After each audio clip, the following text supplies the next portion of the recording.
Have you ever noticed how someone can earn a decent salary, do everything they were told to do, and still feel like money is constantly tight?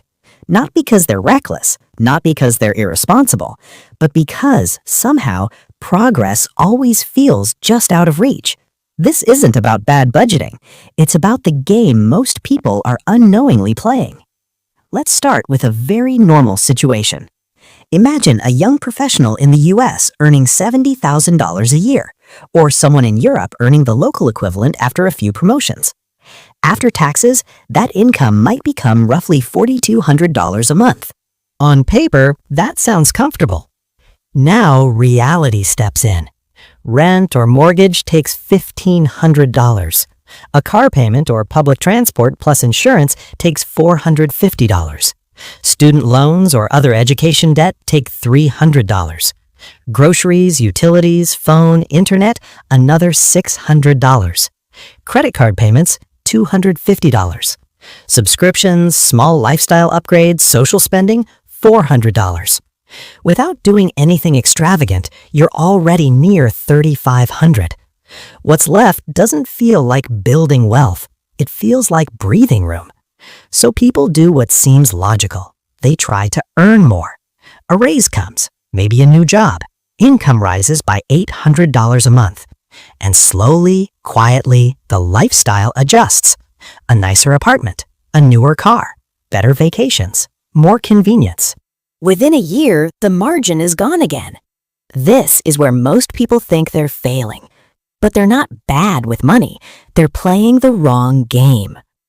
The hidden mistake isn't spending too much. It's treating income as the main solution. In modern society, income growth is rewarded, but expense growth is normalized.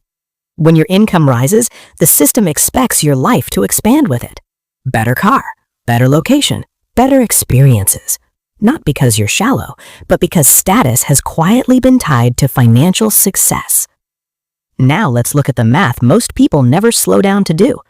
That $450 car payment, over 5 years, that's $27,000. Not including insurance, not including maintenance, just the payment. If that same amount were invested slowly over time instead, not aggressively, not perfectly, it could quietly become 6 figures over a career. But the problem isn't math, it's psychology. Humans don't make money decisions in isolation. We make them socially. We compare ourselves to coworkers, friends, online lifestyles, and subconsciously we optimize for comfort and identity, not future freedom.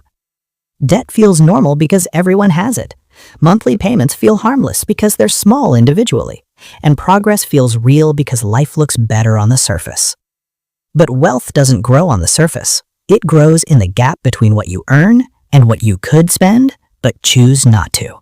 If this pattern continues long enough, the long-term impact is quiet but heavy. Years pass. Income improves, but savings stay thin. Investments start late. Compounding never gets time to work. And eventually, people don't feel poor. They feel trapped. Too committed to change direction, too comfortable to take risk, too dependent on the next paycheck. Not because they failed, because they followed the rules of a game that doesn't reward long-term players. Financially intelligent people don't necessarily earn more. They define success differently.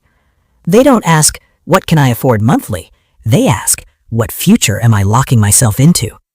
They see flexibility as wealth, time as wealth, low obligation as power. They delay upgrades not out of deprivation, but because they understand something most people never stop to consider. The goal isn't to look like you're winning the game. The goal is to exit it early. So if money feels tight despite doing everything right, don't assume you're bad with money. You might just be playing a game designed for consumption, not freedom.